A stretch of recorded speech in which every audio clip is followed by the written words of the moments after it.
ya itu ada aturannya kan. Saya mau menuntut warisan saya, bisa disidangkan bisa. Jangan gini-gini ada sidangnya gini.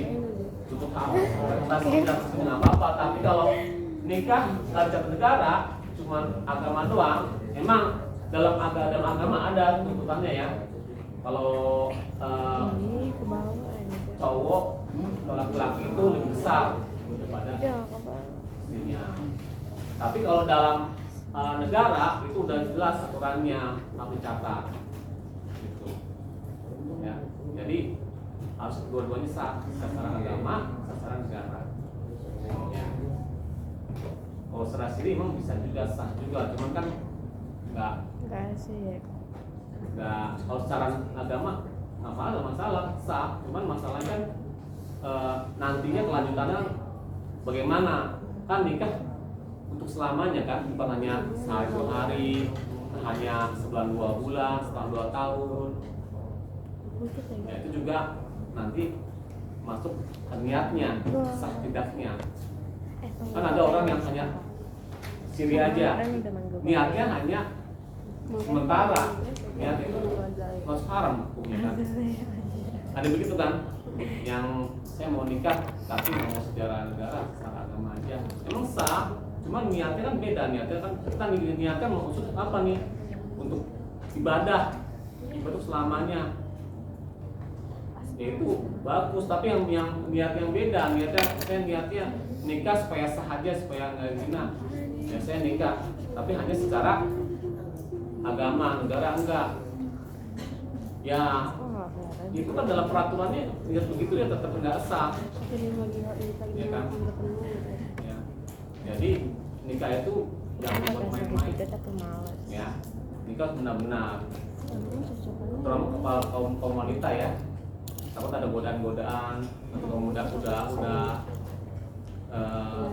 selesai sini ada yang cowok yang mau nikahin atau pengusaha karena kaya nih hanya untuk buat main-main doang, saya nikah sebenarnya sendiri aja dah, nikah sendiri aja buat simpanan saya simpanan. Contoh begitu, jangan mau, karena niat begitu kan niatnya buat ibadah. Dan kamu juga mungkin, wah saya udah harta nih karena ini pengusaha ini udah mas lah, ya itu juga nggak boleh. Dalam secara niat itu udah nggak bisa, tapi secara kewajiban itu boleh kan, kayak ada saksi, ada ini itu sah, tapi kan dalam niat itu udah nggak bisa gitu ya. Ada pertanyaan? Nanti kemana aja? Azhar lu katanya mau nanya.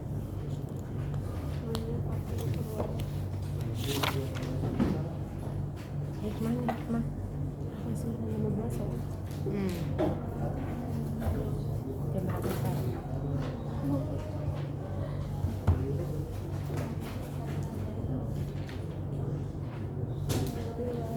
Kemudian di sini ada hikmah dalam pernikahan dalam Islam ya. Hikmah pernikahan dalam Islam. Dari uraian di atas, hikmah pernikahan dalam Islam adalah dapat melaksanakan perintah Allah dan Rasulnya. Ya, pertama, apa sih hikmahnya? Apa sih nikah itu? Pertama kan ibadah kan.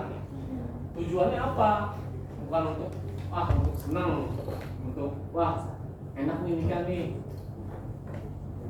Sebagai istri, dapat harta, dapat apa? Begitu niatnya. Nggak boleh gitu aja. Hanya untuk punya anak kan gitu. Pertama diniatkan untuk ibadah. Ibadah dulu. Pertama ya ibadah. Ya. Menyempurnakan ibadah aja.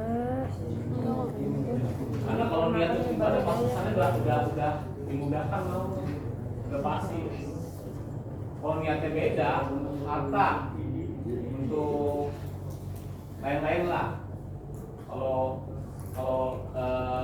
laki-laki, saya udah karena dia cantik, saya suka nih, kalau ibadah, ya kayak gitu, itu nggak boleh begitu ya. Harusnya pertama diutamakan ibadah. Kemudian terbentuknya keluarga bahagia dan saling menyayangi, ya itu hikmahnya ya. hikmahnya. Kemudian terjalin hubungan yang diridhoi oleh Allah antara laki-laki dan perempuan. Yang terakhir mendapatkan generasi penerus yang sah. Ya. Mendatangkan pahala dan menjauhkan dari dosa dan zina. Kemudian terjadinya tali silaturahmi antara keluarga dari pihak suami dan istri. Pasti begitu menikah pasti menambah silaturahmi ya.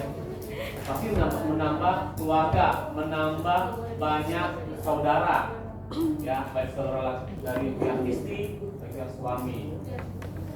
Kemudian membukakan pintu rezeki dari Allah. Pasti ya setelah menikah pasti ada rezeki, pasti ada jalan ya. Dibukain rezekinya. Ya pasti ada rezeki ya. Tuh rezeki kan. Isi lagi aja. Ya.